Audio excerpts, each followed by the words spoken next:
మాయ ఆవహించింది కాబట్టే తన కుమారుడు పరమాత్మను తెలియలేదు ఆమె. ఒక తల్లి కుమారుడికి ఏ విధంగా బుద్ధులు చెప్తుందో, ఏ విధంగా శుద్ధులు చెప్తుందో, ఎలా శిక్షిస్తుందో అన్ని విధాలుగా శ్రీకృష్ణుని ఆ పరమాత్మని లాలించింది, బుజ్జగించింది, కోపం వస్తే శిక్షించింది. ఎంత అదృష్టం అంటే ఆమెకు ఎవరికీ దక్కదది.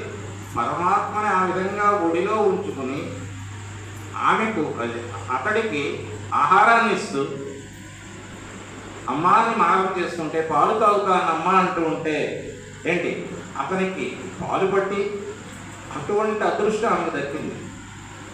ఎవరికి యశోదమ్మ. అక్కడ మనకు చెప్తున్నప్పుడు తులసమ్మ గారు చెప్పారు, ఇది శ్రీకృష్ణుడి తాలూకా లీలలు. శ్రీకృష్ణుడు లీలలు అంటారు. ఎందుకు అంటే మహానుభావుడు తన యొక్క మహత్తును చూపించడానికి అవతారం ఎత్తాడు. సాక్షాత్తు శుద్ధ బుద్ధావతారం ఎవరిది అంటే రాముడిది. శుద్ధ బుద్ధావతారం అంటే ఏమీ తెలియదు, అతను నేను దేవుణ్ణి అన్న విషయం మనకు తెలియదు. లక్ష్మణుడు ఒక పక్కనే ఆయన ఆ యొక్క ఇంద్రజిత్తు బాణం చేత దెబ్బతిని పడిపోతే, మోర్చపోతే ఒక సాధారణ మానవుడు ఎలాగ బాధపడతాడో, దుఃఖిస్తాడో తమ్ముడు గురించి అలా దుఃఖించాడు. లక్ష్మణుడు నేను బతుకులేదు అన్నాడు. లక్ష్మణుడు లేకపోతే నేను అయోధ్యకు నేను వెళ్ళను అన్నాడు. లక్ష్మణుడు ఉంటేనే మళ్ళీ అయోధ్యకు వెళ్తాను అంటే చూడండి, సోదరుడు ఎంత అది చూపించాడు అక్కడ రాముడు. అన్ని బాధలు పడ్డాడు కాబట్టి విష్ణుమూర్తి పరమాత్మకే తప్పలేదు బాధ కదా.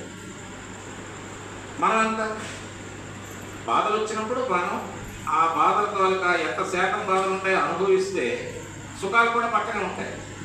ఈ రెండు పక్క పక్కనే ఉంటాయి. పరమాత్మకే తప్పలేదు.